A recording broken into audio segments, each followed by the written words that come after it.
A continuación vamos a ver cómo modelar conductos pero de una manera simplificada.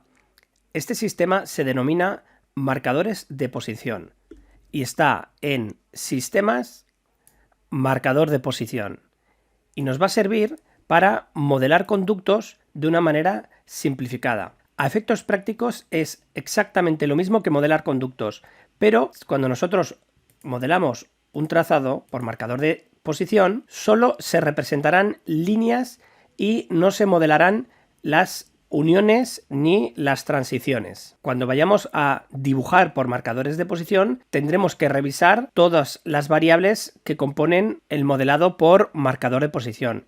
Siempre recomendamos hacerlo de arriba abajo, es decir, primero revisaremos las configuraciones de la barra de herramientas, luego determinados tipos de valores que vienen justo debajo de la barra de herramientas y finalmente revisaremos parámetros de la paleta de propiedades. Por ejemplo, nosotros identificaremos si hace una conexión automática o no, y esto lo que permite es seleccionar fácilmente pinzamientos de elementos cercanos. Si estamos modelando elementos en altura, eso nos puede ayudar bastante a que haga esas conexiones automáticas. Si estamos haciendo elementos en paralelo, hay que tener cuidado porque si no trataría de conectar automáticamente con el elemento cercano. Las siguientes variables son el tamaño.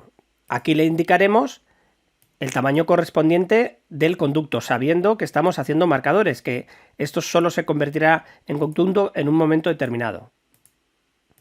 Lo mismo con la elevación. Si nosotros queremos modificar una elevación, simplemente lo indicaremos. Si queremos pasar, por ejemplo, de 2,70 a 3 metros, le damos aquí a aplicar y ha subido. Si nos vamos a una vista en 3 dimensiones, por ejemplo, en HVAC, vistas 3D, podemos comprobar lo que estábamos diciendo. Sistemas, marcador de posición, y yo puedo estar heredando una elevación, puedo seguir modelando y en un momento dado decir quiero que suba una altura, es decir, de 2,70 puedo ir a 3 metros, pero también puedo escribir la altura correspondiente, por ejemplo 3,5. Si yo le doy a Enter o a aplicar, vemos que ha subido esa altura determinada y podemos seguir dibujando. Si seleccionamos cualquier marcador, podemos modificar todas sus propiedades de altura, anchura y demás. Otras de las variables que tenemos que verificar son las propiedades de los conductos. Además del nivel de referencia y las alturas que está tomando, podemos revisar otras variables como por ejemplo el sistema al que pertenece. Impulsión, extracción, retorno. Y esto facilitará cuando luego nosotros modifiquemos los marcadores de posición. Si volvemos a planta, podemos revisar, por ejemplo, cómo se modifica un marcador de posición. Si yo le doy a un elemento y clico, me selecciona un marcador de posición. Si me sitúo sobre un elemento sin tocar nada, le damos a el tabulador una vez, me selecciona el conjunto del ramal completo.